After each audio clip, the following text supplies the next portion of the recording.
Hello, this is Dr. Paul Cottrell, and I'm going to be talking about the updates in the Israeli-Hamas war. I'm recording this on October 26th, and I'm going to mention three things. One, which is the video behind me, is the enlistment of many Orthodox Jews and the significance of that into the IDF for this war. The raid that took place in northern Gaza by the IDF, and then the continued escalation of the naval fleets moving into the region by China and the United States. Okay, let's start with the raid. The raid took place last night, all right, and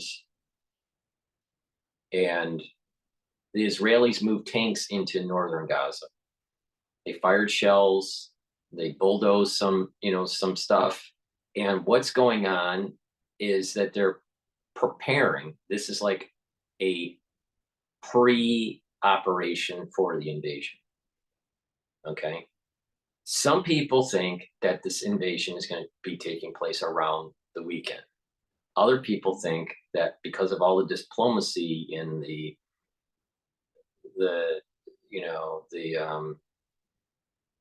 push by the Western powers to slow down the Israeli invasion into Gaza, that perhaps it won't happen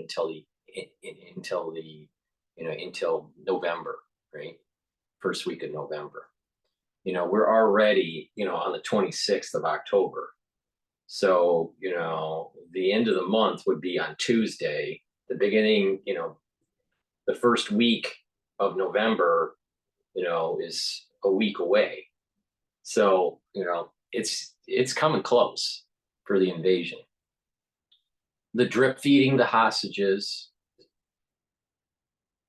for the release, which is trying to buy time for Hamas to prepare for their defense while the Israelis are coming in. So, at least on the surface of the news, it's basically saying, well, Israel, slow down. We need to release some of these hostages, need to get more aid into Gaza, and we need to prepare. The United States needs to prepare and get more ready and get more force, have a better force projection in the region. This is an important point, which is kind of related to the next point I want to talk about with the naval fleet. The United States is even though we have the strongest military in the world, even though we spend the most amount of money, we have poor generals that have participation medals, that have tons of medals on their chest, and they can't win a fucking war. And they spent tons of money in military equipment that is becoming so sophisticated that it doesn't take much for it to break down, such as, some of the new naval ships, such as, the F-35, and people are starting to see that some of the problems that were happening in World War II with the Germans, they had really high level equipment that was high precision that broke down in battle. While the United States, it was less precision and better tolerance. A great example is an AK-47. The way it's designed, it can be dumped in water, it can be, go through dirt, and it's designed in such a way that it's very robust. Is it the most high tech, piece of arms that a infantryman, an infantry person should be carrying? Is it the most high tech? No. But does it do the job? Yeah. Is it robust? Yes. This is the problem where, to drop a smart bomb, it costs $30 million. And drop bombs in World War II, even with inflation adjusted, were a couple $100, depending on the size of the payload. So it's just like the way we have constructed our military, there is a weak spot. And again, every time I cover something, it always goes back to chaos theory. It always goes back to these, fat tail events in probability. And this is the reason why I was so accurate and so prescient in explaining what was going on in the last crisis that we just went through. All right. And why most of the people out there were dead wrong. But okay. Here we have the invasion, a raid that took place last night, prepping for a larger military operation. Okay. It's coming. It's coming. All right. And all these people that think that they're going to be able to buy time, lose the momentum for invasion by the IDF, I think is sorely mistaken. This thing is going to happen, and the Gazans are going to get leveled. All right. Now, China is moving warships into the region. Now, when I had that video that I just released, where it was this lecture by Franchi, ex-CIA guy, analyst of the Middle East. He did kind of an ad hoc kind of analysis of the Middle East and this crisis specifically. His specialty is the Middle East. This took place at the Harvard Club. So through Zoom, this was remote, but it was an event through the Harvard Club of New York, which is really strange because there seems to be an awful lot of CIA people or ex-CIA people that go in and out of that place. All right. With that said, plus also because of the location, it's so close to the UN. There's a lot of ambassadors and stuff that flow through there. China's moving their fleet. Franchi a couple of nights ago said that there was a couple ships that were coming in, and it wasn't of any real force against the United States. Now you got to remember the United States originally moved 2 aircraft carriers. Now my understanding is they're moving in battleships or cruisers, and so there's additional buildup that's taking place.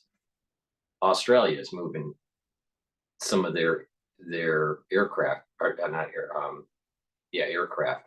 I think there's 3 aircraft they're moving in, not aircraft carriers, but just aircraft that are flying in. So there's starting to be a buildup that's happening.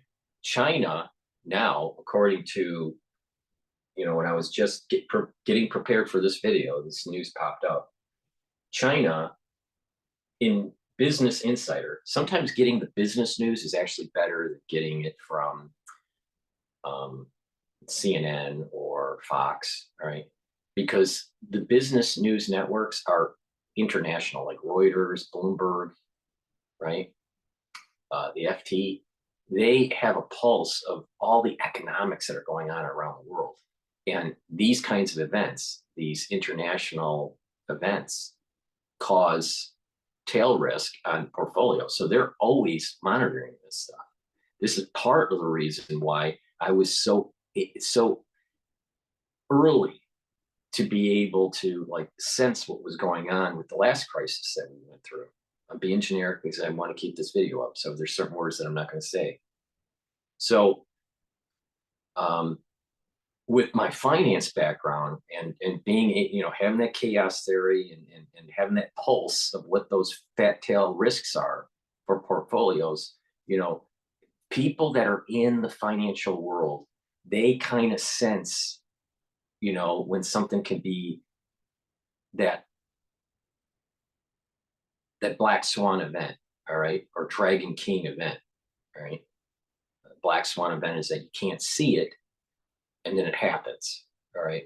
A dragon king event is that you see a crack that's happening, and and that if it propagates in a system, that it could be catastrophic, right? But only if you can see the crack. When you can't see the crack, then it's more of a black swan. And there's this big debate: are there black swans, or is it that everything is a dragon king? But the question is it a known dragon king or an unknown dragon king?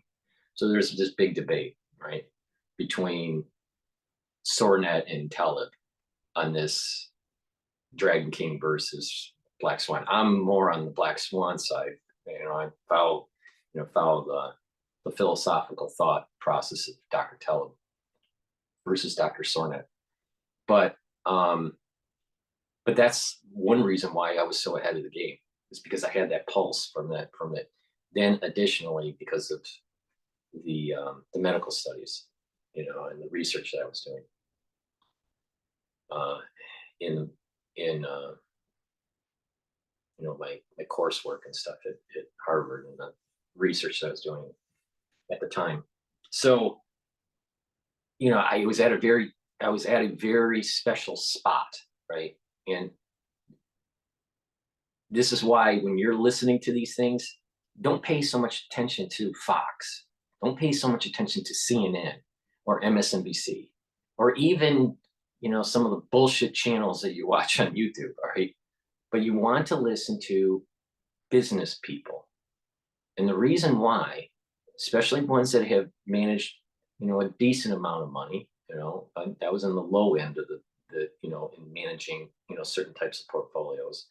Some portfolios go into the billions, that are managed by other people, but there's a pulse when you do international investing, right? That you get a better idea of those international risks that other people don't have. So listen to Bloomberg. There's a bias, right? Because they're pushing the money managers. Listen to Business Insider. Listen to Financial Times. Remember, there's a bias. There's a transnational capitalist kind of class, where they move money around, right? But you're going to get raw data quicker through that than you are ever going to get through Fox, CNN. This is the reason why they're always like hours or days behind the business people, because, especially the ones that are looking for this fat tail risk in portfolios, right? So this is important. Okay. So Business Insider. Now they just mentioned that this is the headline. The Chinese, and this is additional information coupled with what Franchi said during that lecture at Harvard Club. All right. The Chinese Navy's presence in the Middle East involves 6 highly capable vessels. Now, when we were doing that Zoom lecture from Franchi,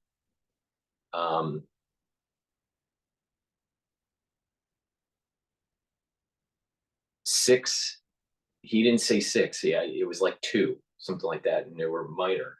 So it wasn't really a really strong projectional force. So now it's 6. Stationed in the theater, military experts say.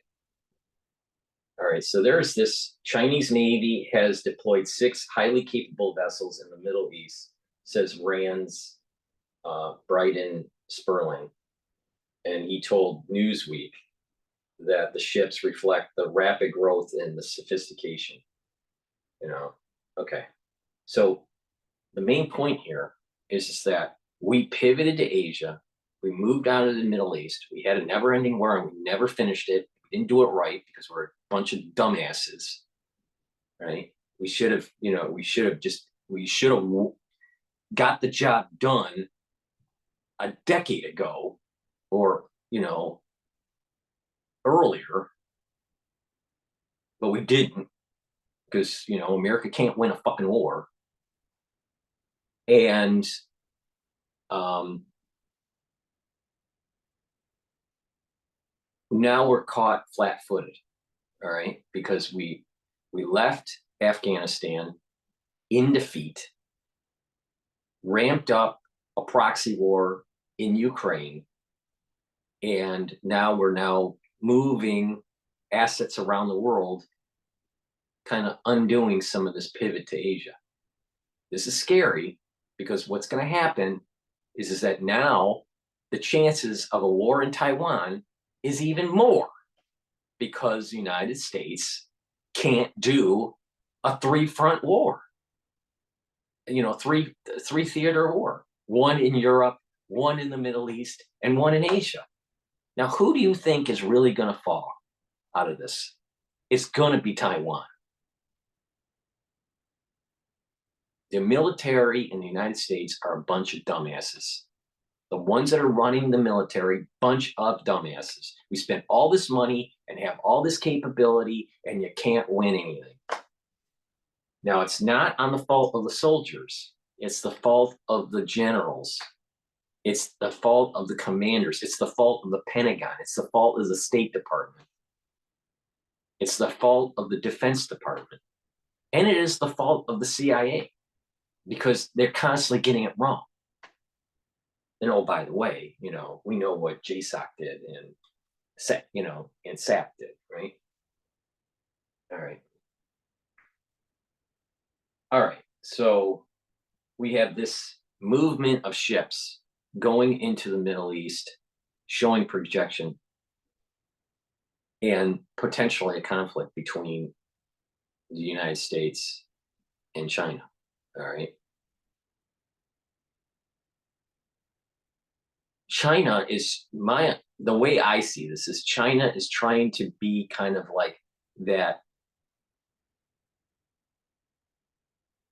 modulator to slow down the potentiality or reduce the force projection of the United States onto Iran. If China wasn't there, the United States would be less constrained. But now with the Chinese there, the United States is more constrained, which adds another dimensionality to this. Now, like I said, I don't care how smart you are. I don't care how dumb you are. I really don't care how much experience you have. This world event is not driven by humans. Everything is moving and driven by a higher power, and that there is an ultimate test that is going on here. And depending on what side you're on, because it's going to depend on if you're going to be blessed or not. It's going to be that simple. Now, you can divide that into, some sort of religious texts and different belief systems, and everyone has their own opinion about that. But I'm taking this at a very, a very strong stance that if you're on the wrong side of this, you are going to get cursed. And that the events that are taking place, no matter how smart you are, you think that you can kind of like socially engineer and de-escalate this. No, this thing is going all bore. It needs to go all bore because it's going to get worse in the long run if we don't. This is a cancer that has to be taken out. If it doesn't get taken out, it's going to metastasize and it's going to make things a lot worse. And there's going to be even more of a problem. We're all being tested. So all these people that saying, oh, we need to slow down and there's too much destruction. Gaza needs to get leveled. And the Gazans, need to realize that enough is enough. The bullshit's going to end. Now, I'm going to play a video that is tied to the enlistment of Orthodox Jews. Now, I have to step back and give a context here. Most Orthodox Jews do not serve in the IDF. Some do. but the majority do not. And the idea is that, and it goes all the way back to the Mishnah, kind of the oral Torah, right? During the kingdom days, the king days, right? In Israel, the scholars, the ones that studied the Torah, did not serve in the military. But there was a caveat, only for expansion, all right, land expansion. But when it comes to absolute defense, where it's like, the country is being attacked and the stability of the nation may crumble, or and it's an all or nothing kind of situation where it's an existential threat, which is starting to evolve here.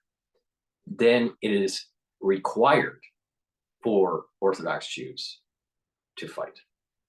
Okay, that's the oral Torah. That's basically the this is coming from the Mishnah Torah through Rambam. So in expansion modes during the king days, during old biblical times in Israel, the kingship days, a king could draft people into a war, but he could not draft people into an expansionary war, expansionary territory or resources with scholars. And my understanding is that the population had to approve the expansion. So you got to, the king goes, I need, I want more land, or, to be safer, or need those resources, or the economy, this mercantile kind of expansionism. The people have to agree with it, or the best in has to agree with it, is my understanding. I'm not sure if it's just the best in, or if the people in general have to agree with it. That I'd have to look up. But there is a group of people, either the wider population or the Sanhedrin, that have to agree with the king, all right, with this expansion, and that the scholars would not be enlisted, would not be drafted into this. In a situation where it is a life or death for the country, then all people can be drafted in, including the scholars. Now, they wouldn't draft all the scholars, because the thought process is that you need people studying Torah in the world to allow for a blessing to come from on high down to this plane. And that if you don't have that, then you're not having this transmission of blessing. So, that's the context that this is in. Okay. So hopefully you get that, in an expansionary situation, if the Sanhedrin or the wider people agree with it, the scholars aren't forced into the war. But if it is but they could serve. Nothing's stopping them from serving. They just can't be forced to serve. Now, if it is a life or death situation for the country, the existence, that is, it's a survival of the country, which this is categorized, then the scholars can be drafted in. Now, that is during the biblical times, during the kingship days, right? And when we had a Sanhedrin. Things are a lot different today, all right? But there's no forcing at this moment in time. There's no forcing the scholars to being drafted into the IDF. Okay, now you got to remember, most of these scholars, some of them are, but most of the scholars don't have military experience. Some do. But most of them don't. So there is kind of a training period as they're getting enlisted. So that's the context this is in. They're not getting drafted into the Israeli-Hamas war, but they are enlisting, and they are enlisting in the thousands. That has not happened before. And like I said before, this is a battle of something much bigger. These other conflicts that we've seen, the Orthodox didn't just go in mass to enlist, but now people are. That's a sign of something bigger coming. Now, again, you pay attention to Dr. Shiva, which is why should he be so proud of being the founder of email hell? I mean, God. All right, so the creator of email hell in corporate America. All right, I'm going to play a video, and then I'm going to comment on my perspective of this specialness that is happening in this event. This is different. This is not the normal tit for tat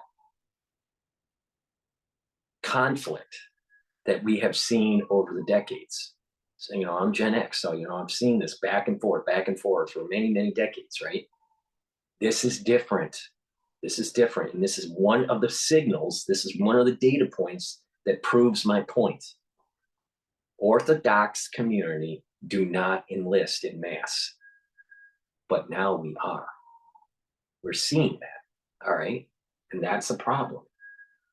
That's a problem for the whole world, because this is going to get much bigger, and just use your spider sense. You're having Navy, the Chinese, who have very little affiliation to the Middle East, all right, culturally. Economically, it's starting to build up a little bit, with this whole Silk Road thing and all this. But they're more interested in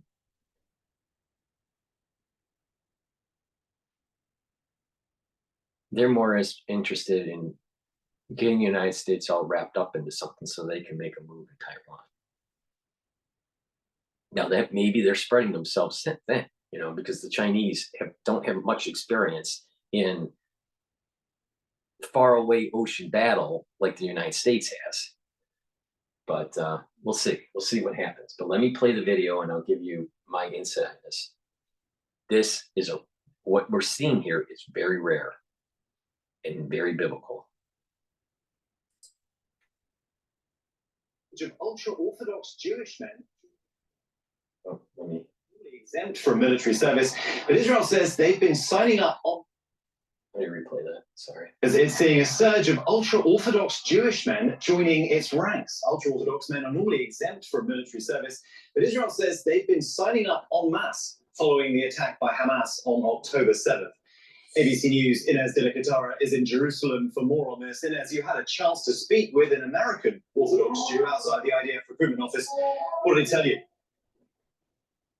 That's right, James. So yeah, ultra-Orthodox Jews are typically not serving in the Israeli military. They're typically exempt from military service. They cite religious reasons, their religious studies, and that has often resulted in criticism. Other members of Israeli society feeling that they are essentially draft dodgers, because of course other Israelis have to serve in the military after the age of 18. But that appears to have changed. We are seeing a number of ultra-Orthodox Jews now signing up for service. The IDF, according to Israeli media, saying that over 3,000 ultra-Orthodox Jews have shown interest in joining the IDF, and that so far over 2,000 of them have completed the paperwork to actually join. So we did go to an IDF recruitment center earlier today in Jerusalem. We did see some Orthodox Jews there signing up, and we spoke to one man who was an American Orthodox who was actually signing up to join the police. I'll let you listen to what he had to say. I think in general, at times like this, the Jewish people tend to unify and understand that we're all one people, and whatever the divisions are, like, you know, a lot of the people that are more Orthodox that maybe were opposed, or it's more for cultural reasons that the army is not necessarily super respectful of certain, you know, more conservative things that is important to religious people. And I asked him about, you know, his thought process here, why he had decided to join, you know, if he had any hesitations, and he said he did it, that he instantly knew after the October 7th attacks that he wanted to get involved, that he wanted to be armed. So he's also trying to get a gun permit, and that is clearly something we're seeing, you know, throughout the ultra-Orthodox community. You know, as we're hearing the call to prayer there, thank you for persevering through it. I want to know, though, what capacity will these people be serving in? What kind of training will they get? This is an incredibly dangerous situation. Are they aware of just the risks inside Gaza? Yeah, so it's unlikely that they'll be serving in kind of, you know, frontline combat units because they haven't received the training for that. So the IDF says they're going to be given 2 weeks of basic training, and then they will likely serve in other roles. So for instance, they could be, you know, ambulance drivers, they could be cooks, they could be medics, work in kind of logistical support, but unlikely that they will be on the front lines. Worth pointing out that number, so the fact that 2,000 of them have now signed up, that might appear to be small, but I think it goes to show here that, you know, all of Israeli society is coming together to support the war effort. You know, this is, we saw how Israel was very divided over the course of the last year. Those divisions on full display with the judicial overhaul, those mass protests. And I think this is yet another example of Israeli society coming together to support the war effort. We were talking about this yesterday. You know, we went to an underground hospital. They were preparing for an influx of war casualties. We're seeing, you know, volunteers with donations and cooking for soldiers and things like that. And this is yet another example of Israel on war footing. It is GETTR in Jerusalem. Thank you. Hi, everyone. George. 2,000 enlisting in the IDF coming from the Orthodox community, or what they define as ultra-Orthodox community. That is unprecedented, you know, in recent time. And again, you got to remember, when you have long-term operations, the United States, your forward troops, you know, frontline troops, I think the ratio is like 1 to 10. For every, you know, forward troop, you have support troops, you know, and personnel. That's 10 to 1.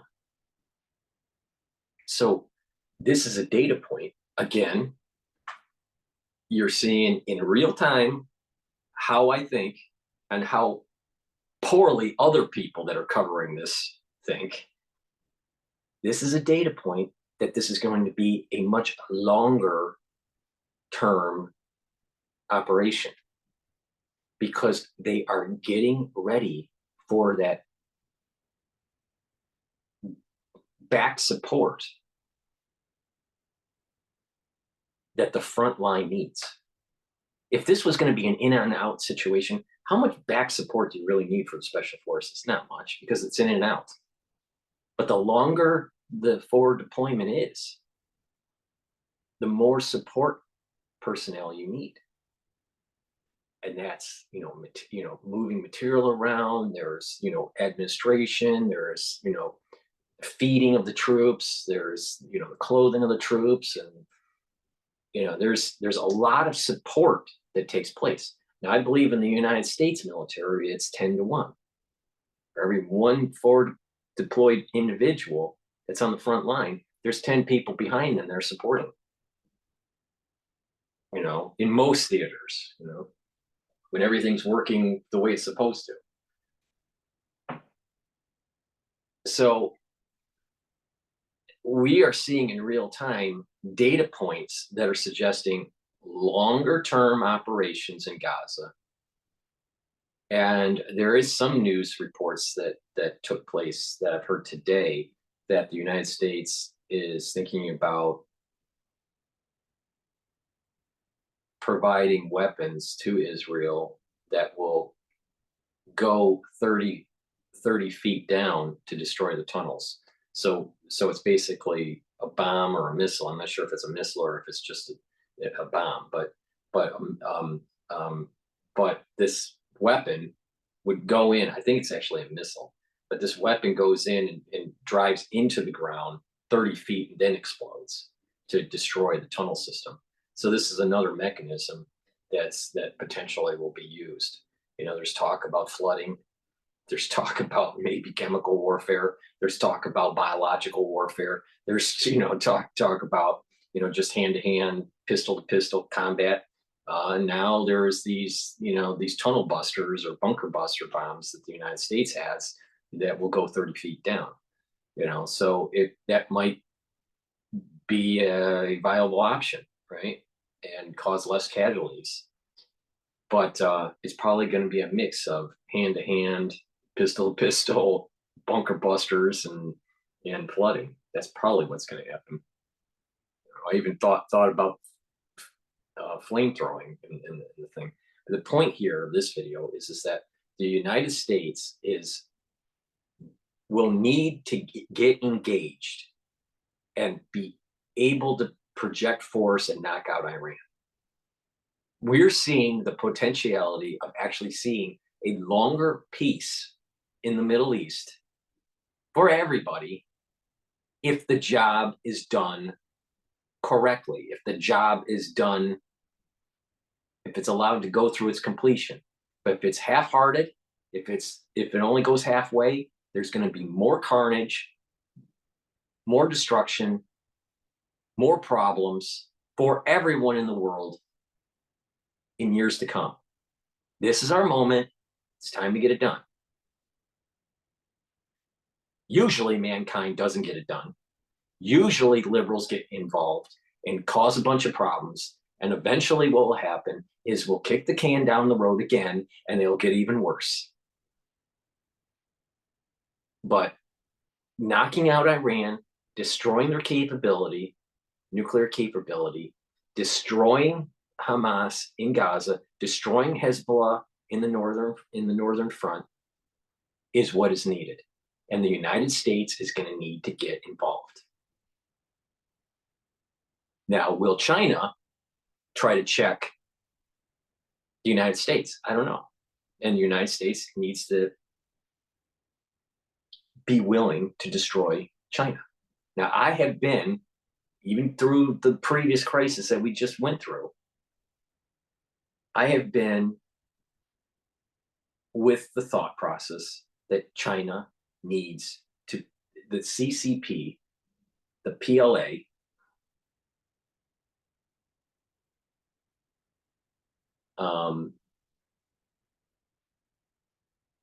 needs to be destroyed, and that Taiwan needs to be protected. And what that will do is it will make sure that we are in control of the 50% of the trade that is going through the Taiwan Straits. You don't want China controlling that. You want the United States controlling that. If that happens and we lose hegemonic power in Asia, then we lose 50% control of the trade route in the world. This is where this is why this is all happening. And trying to sing kumbaya and thinking that we're going to be able to be peaceful with the Chinese is not going to happen. So, game on. That's how I take it. Now, since I've lived for 5 decades, I think I have a little bit of an understanding of maybe it's time to get the job done, generals. All those medals that are on your chest that you show, that you think, oh man, I'm a tough guy, I got all these medals, and I've gone through all these wars, and I've got all these participation medals, blah, blah, blah, right? Like Miley. Win a fucking war, dude. Win a fucking war. It's time, all right? So with that said, please subscribe to my channel. I have 3 channels on YouTube. The links are in the description. I also have three other backup channels. And that backup channel is Brighteon, Rumble, and Bitchute. Link is in the description. And please subscribe to my Patreon account. For the ones that are international and they can't purchase my products on my store, my health products on my store, the best thing you can do is to help support my work is donate. Go to my website. At the very bottom of the page, you can donate through Stripe or PayPal, or you can buy me a coffee. The link is in the description of this video to donate, or you can, subscribe to my Patreon for a nominal fee and help support me that way. So there are many ways to support my work. In addition, the ones that are in the United States, please go to the store, the-studio-reykjavik.com, and purchase the health products that I have. If you follow my protocol, you are going to age slower, all right? You're going to boost up your immune system, and you're going to get healthier. Now, it's not a panacea.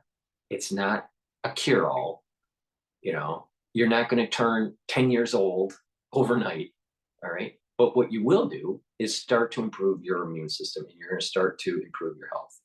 And if you couple the protocol of supplements with proper diet, proper exercise, proper sleep, proper, mental challenging, reading, writing, talking to people, challenging your brain on different subjects, you're going to age slower, right?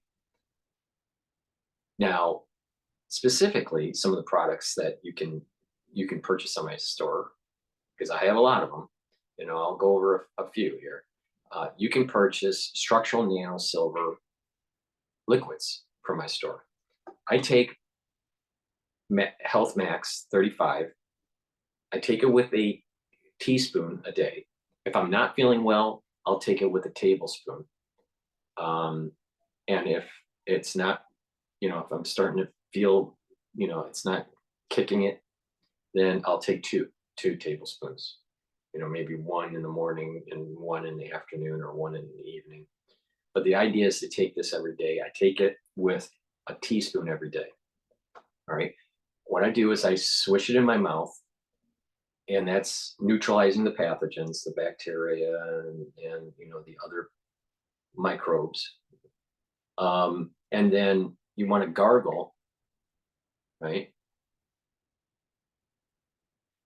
And then once you're gargling, so do 20 seconds, 30 seconds, both ways, and then just swallow it, all right? And what you're doing is you're neutralizing pathogens, and it's not just bacteria, it's also viral and all this that you can neutralize. And what's doing is it's disrupting that outer layer of the pathogen. Now, the idea here is that when you are maintaining that really nice mucosal lining, right, the barrier, and you have immunoglobulin A, right, that's in this mucosal barrier. If that's disrupted, then you can get sick easier. But if you maintain that, then it creates this barrier to prevent these pathogens from getting in. So this is doing two things. It's maintaining that mucosal barrier and also neutralizing the pathogen. All right. So that's the reason why this is so important. Okay. Now, I also have a silver gel that can that neutralizes pathogens. Right. You can put it on your hands, around your mouth, around, inside your nostrils, lightly coated, around your ear, right, in your ear canal, lightly coated. And what that will do is it will stay active for about 5 hours. This is way better than Perel. You can't put Perel around your nose, in your ear, and around your mouth because Perel is toxic. All right. And then not only that, it is made out of alcohol. It's alcohol based, and it'll also crack your skin. And then by cracking your skin, it will actually lead to less of a barrier, and now you're more susceptible on catching something. But this doesn't. And the beauty of this is that if you put this on your skin, every night you're going to start noticing that your skin health is actually improving. And this is why it's one of the components in my skincare protocol. You take, for the skincare protocol, you take the silver gel, put it on your skin and your face and all that every night. All right. What happens is that it's starting to clear the skin and it's also tightening the skin. Then you take the vitamin C in the morning and you also drink throughout the day 64 ounces of filtered water. Make sure there's no fluoride in your water. And you take the collagen every day. And what will happen is now the dermal layer will start to improve. And the cross-linking of the fibers will start to tighten up the skin and improve the skin health. If you take C60 also with the resveratrol with this protocol, then what will happen is that you're getting rid of the senescent cells with the resveratrol. It's a strong antioxidant and it's synergistic with C60. And C60 is extremely potent as a antioxidant because it's a 60 carbon molecule. It soaks up those reactive oxygen species really quickly and at a much higher rate than vitamin C, because vitamin C can only neutralize one reactive oxygen species.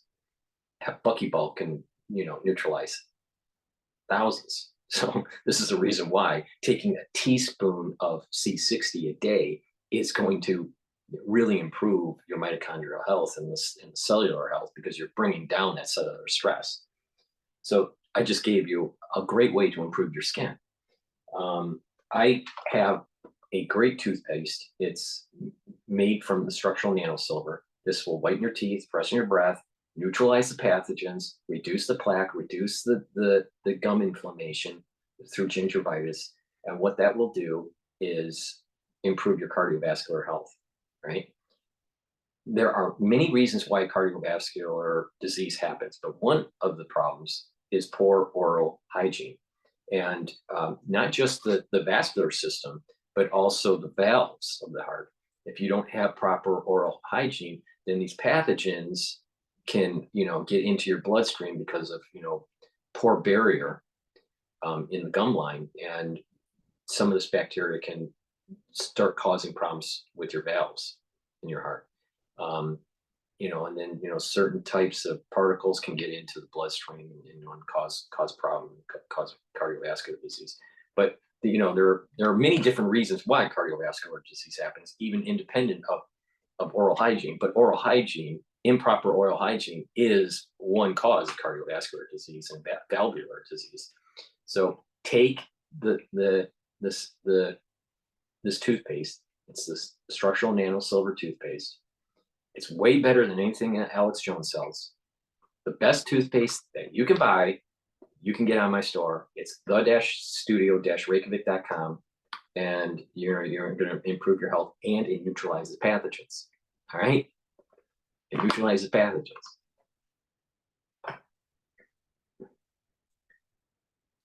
I have a multivitamin, and you need multivitamins as cofactors for the cellular processes. All right, you have enzymes that have regions on the enzyme that needs to attach these cofactors to be able to work properly.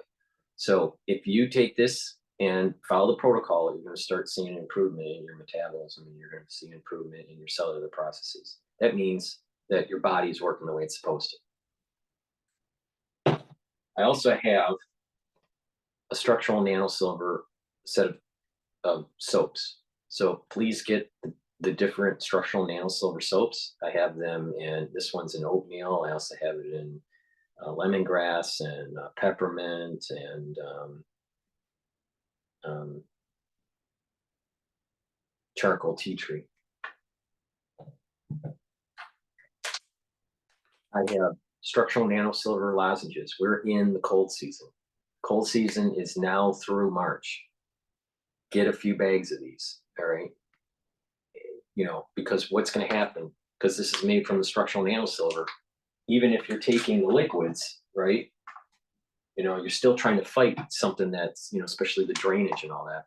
So, you want to maintain, that neutralization, right? Because when you get sick, all right, what happens is that you may not, you have a barrier, right? That is disrupted and a pathogen comes in and starts to spread, right?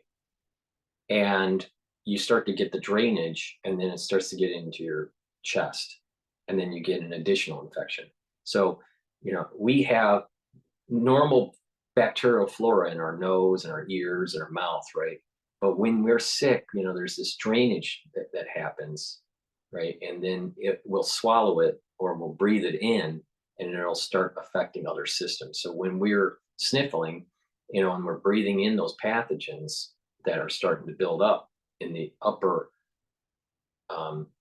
airway, right? It'll get down to the lower airway and start causing problems. So, you want to neutralize this upper area the best that you can while you're sick. And this is why the lozenges will help, And not only that, sucking on it will soothe the pain, with that irritation that you have in the throat. And that's why it's so important that when you're sick, you're gargling with this, right? With a tablespoon or 2 tablespoons, throughout the day. But get a bag of these, or a couple bags of these. I have it in green apple and sweet menthol. This is made out of the structural nano silver. And I'm also going to have lozenge drops that are in 2 different flavors that are coming to the store. Also 2 other flavors. Another part of the protocol is to bring down the inflammation. So the turmeric is a great way to bring down the inflammation, right? Plus it's an antioxidant. So take turmeric and it'll bring down that inflammatory response. So you're not stressing the body so much, and fighting infection. You're constantly, you want to bring down that inflammation, neutralize the pathogens, and bring down the reactive oxygen species with the C60. I have an all-natural deodorant. It's in citrus and also in peppermint tea tree. It's made from the Himalayan essential oils, extremely high quality, no aluminum in it, all natural. It acts like a detox, right? It'll detox, but it's also a deodorant. It's extremely high quality. Get this and you'll be amazed. All my products have high quality, and you'll see benefits from it, especially when you follow the protocol, because when you mix them together, there's a synergy that takes place. Ashwagandha, extremely important to control your blood glucose levels. All right. So take the ashwagandha. This is also part of the protocol to bring down the inflammation. And then lignans. All right, this is in a powder form. So I take it with a probiotic. I have a powdered probiotic, and I also have a capsule probiotic. But what I do is I mix this in my hummus. You can mix it in a smoothie, or you can put it just in water. But I mix this with the probiotic, and I take it in the afternoon. Now, what is this product really for? So it helps with hormonal support and also immune support. All right. Now, it will help with prostate health, but it will also help with ovarian and uterine health. All right. And on top of that, when women are in postmenopausal, to kind of help with that the hormonal levels, they get out of whack because of the postmenopausal, hot flashes and all this. For women that take this, they'll actually, this will help to mitigate some of that problem. It won't go away completely, but it'll help mitigate it. So this product here, some people were saying, oh, it's only for men. That's not true. This is also for women too. So I'll go into more details. This has also been found to be helpful for people that have certain types of diseases. I'll go in detail on why this is helpful. Probably do one show just on this, right? There's a lot of benefits in taking this. So, but I mix it with the probiotic in my hummus, and I take it every day. So, take my advice. Some people, they want to just start, they're just starting out, and you just want to, just take the you know, they only want to take the structural nanosilver, or they only want to do the anti-inflammatory part of it, which is just the ashwagandha and the turmeric, or they only want to do the antioxidant, which is the C60 and the resveratrol, you know. But if you put all these things together, you're going to get, you know, more benefit. It's a compound benefit that takes place. A great way to start the protocol is max 35, the tooth, and take the structural nanosilver toothpaste, the turmeric, the ashwagandha, and the C60, right? That's a good start, right? But, you know, over time, you're going to need the zinc, and you're going to need the B1, and you're going to need the vitamin C, and you want this, you know, to improve your skin, you know, the collagen that I have, and the silver gel.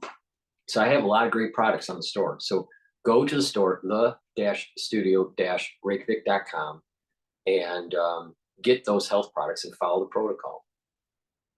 It's all about proper diet, proper exercise, proper nutrition, proper supplementation, proper mental challenging, and you're going to go a long way in slowing down that aging process, or, you know, what we call aging, right? So take my advice, go to the store and get the products. Again, make sure that you subscribe to all my channels. I have 3 channels on YouTube. I have Rumble, Bitchute, and Patreon. Rumble, Bitchute, and Brighteon. And subscribe.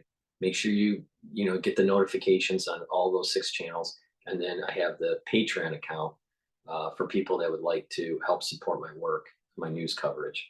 Another way to support the news coverage is to donate. You can donate on Stripe or PayPal, buy me a coffee, or through the Patreon.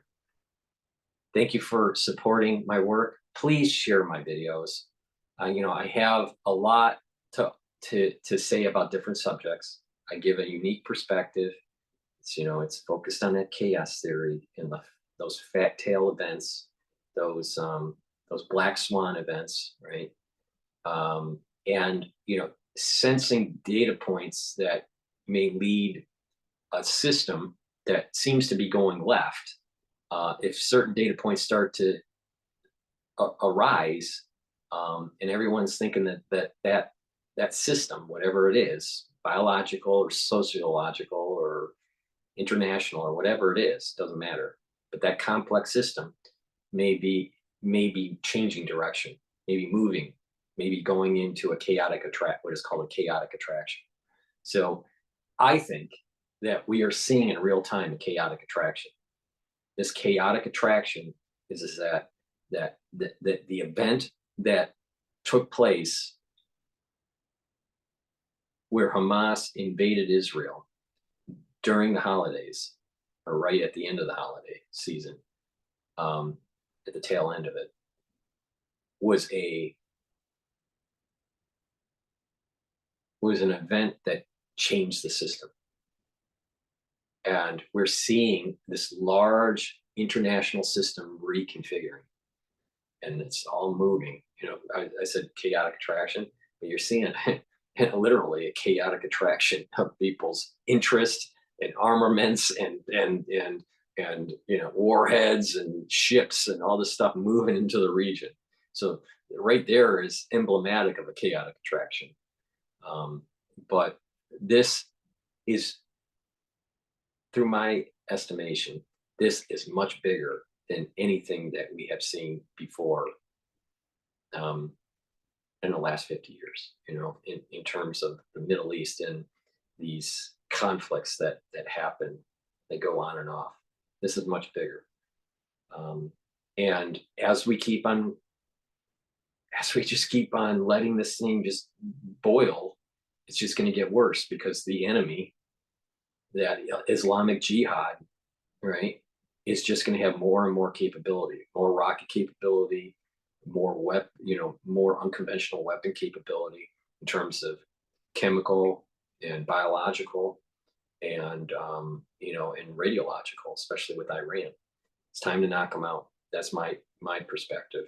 Now, some people are mentioning, well, there's going to be um, biological warfare in Gaza. I think that's low probability. But it's possible.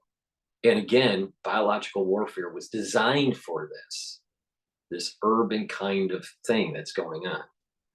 Now, the strange thing with biological warfare is that not only is there an acute phase, that you can also have a chronic phase. And I've gone in many videos about latency and chronic phases of biological weapon systems. So, that is on the table, but I don't think that that's being used. I really don't. At least not yet. But we'll have to see, but I don't think that has been implemented yet. But I think all options are on the table, conventional and unconventional, with Israelis, but they don't have all equal probabilities of usage. Thank you for listening. Again, please support my work and go to my store, the-studio-reykjavik.com, and get the health products that I have. And if you can, please donate on my website or through Buy Me a Coffee. Thank you for listening and have a nice day.